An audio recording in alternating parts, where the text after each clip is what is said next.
for my Technologies to Engage Learners Assignment 2 for a Year 10 course of Visual Arts. This would be the research assessment segment of a wider task where students would be required to look at the Carolup child artists from the 1940s, which are students of the stolen generation who created some very important artwork in terms of our history and Noongar artwork. The first source that I'll be looking at is the message stick segment, Child Artist Carolup from 2003. This is quite interesting because the artworks themselves weren't rediscovered until 2004. So this is prior to that rediscovery and prior to them being brought back to WA. It is only a 2-minute clip, so it is nice and short and reasonably engaging. In terms of accessibility, it's quite easy to find. However, the full episode is about $60 to purchase, so that does impact on accessibility. It is reasonably clear and it is nice stories and everything for students to engage with. The education notes are great for both students and teachers. They highlight some really important points, including the value of the artwork or the value of students participating in art at that time as opposed to labour. And there's a few little curator's notes as well, but not necessarily anything that the students wouldn't get from the video itself. The second source is from the John Curtin Gallery website. Again, reasonably easy to find in a Google search, but unless you knew where you were looking on the website, it might be quite difficult. There's a fair bit of information on here, which is great, but mostly there's maybe one picture, if that, on each page, and a lot of the main information is all bulked together in long sections. So in terms of finding specific points, it's a little bit more difficult for anyone that might have any reading difficulties or just not be that interested in reading. Some good things of this source is the Oral Histories documentary, which I've chosen to include in my source as well. This is great because it is effectively primary sources for the students to really get engaged and hear stories from people who were there at the time and who knew the artists or even some of the artists themselves. The third source I've got here is an article from Baptist Care. Again, really lengthy, long article, repeating a lot of the same information.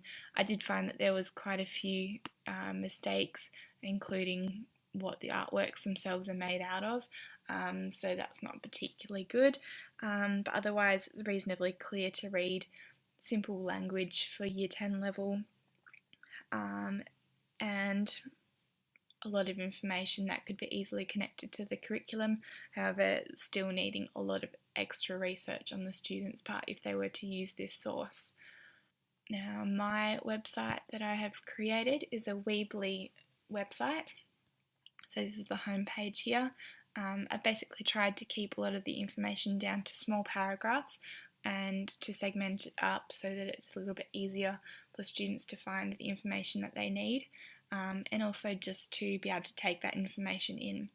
Also made sure to include lots of pictures because it is a visual arts course and students need to be looking at the artworks themselves and analysing and critically thinking about how those artworks apply to them and their lives and in the research that they're looking at. So the next section is looking at the collection and the community engagement segment of the project and why it is important to Noongar culture as well as to Western Australia as a whole and important in our own art history. The third section is looking at the Carolup School more specifically. I think a lot of students find this quite interesting, so it is a little bit longer in terms of the written component. However, it is more about the actual school running, and a lot of students find this quite interesting just to compare to their own. The next section is the resources and links. In here we have artists, videos, articles and essays, and exhibition materials. Under the artists, I've got a few different artists here that students can look at. If we click on one of those, so here we've got Laurel Nannup. Got a brief little explanation of who Laurel is, how she's connected to Carolup, some of her artwork here, and some additional sources for research. So some of these include some YouTube videos. We've got a 3-part series here that you can either view in screen or click on to view larger. We've also got this great source here, which is education notes from arted.org, and that's this one here. Great for both students and teachers. Nice small little snippets from the book, as well as some of her artworks and the stories that connect to those. And the last one is just a 7:30 report there. So in the videos, we've got that oral history documentary. As I mentioned before, that's a really great resource, and a couple of those shorter video sections which are really good just to hook the students in, get them interested. And the last section is exhibition materials, which just includes some of the catalogues and invitations and that from the prior exhibitions.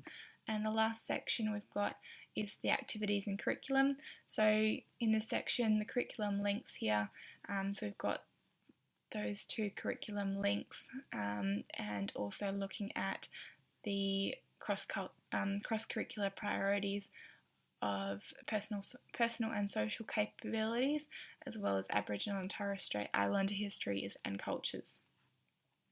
And we've also got some individual activities for students to have a look at. Teachers could set these as specific things that students should be completing, and most importantly, I think, is the group activities.